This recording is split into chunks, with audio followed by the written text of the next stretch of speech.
Hi ma'am. Ngasidi vlog su prank su natre ngasigi video sidi ay yam haraw man gidana ina video se sembani aba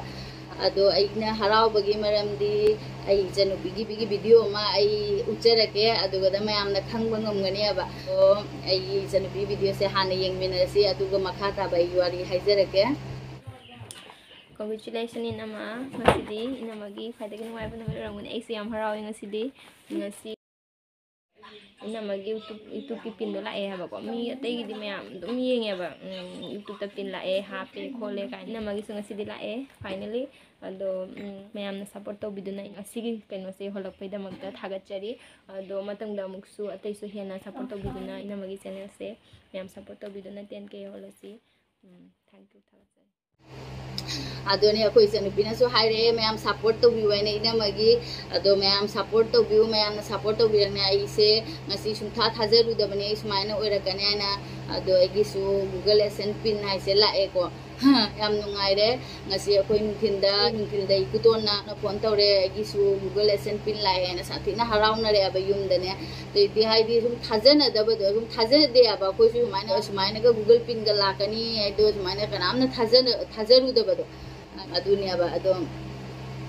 akoi gi YouTuber ma oi betare di 1k subscribe harak pai se sathi na harau bane aba ado ai gi 1k subscribe phagi bagi di ai su harau man ngena ke masam ka ga asum nungai ba do phungdo kare adu matung da adu gi video du ga da sumaina hai ke bane aba ai gi video do full yang view adu ga 4000 watch time chu phahan bi roina ne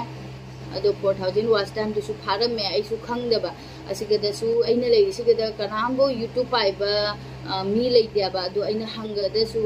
ai kanam leite manina ai su YouTube tagi yenga YouTube hange 1k subscribe pharadi adumai tawduini 500 tana adumai tawduini 4000 watch time pharadi adumai tawduini aidana asum ai su YouTube tagi search tawraga yenge ba aduga agi su ai su kamaina yengdoino 4000 watch time se aina ai su YouTube se search tawra yengma matamda agi su 4000 watch time se pharame aduga khul mapa laga haya koi su pharame ne 4000 watch time se aina khul mapa da haiba adu agi 4000 watch time se helamme aba adu leiba pu ko adu aina khangba numi se leiba pu ko numi do oibane adu leiba pu numi se sum akon atapa dinga sum haini dana ko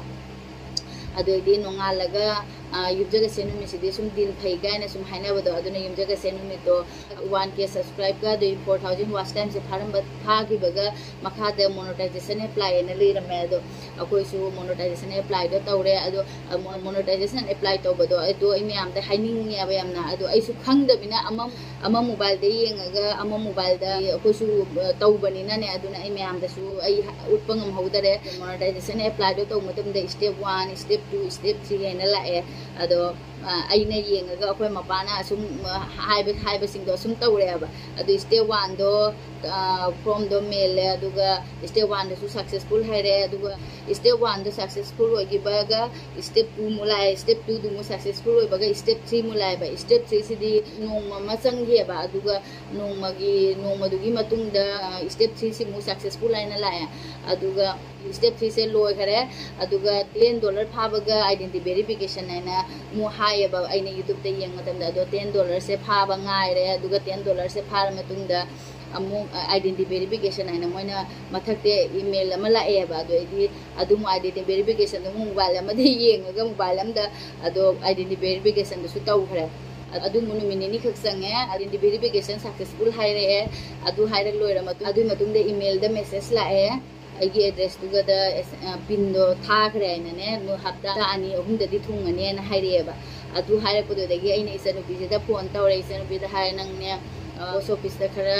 hang toin na hang biu aigi ming de letter lakra na hang biu aina ne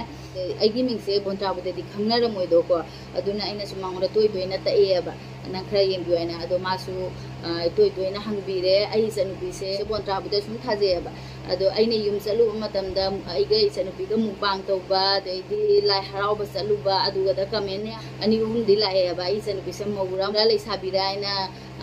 comment la e ba do ai isanu bi do maw ne ba akoi gi kunda sum thaja ye ba ado akoi ai saladi ai isanu bi do sum lai min ne ya ba iga ado di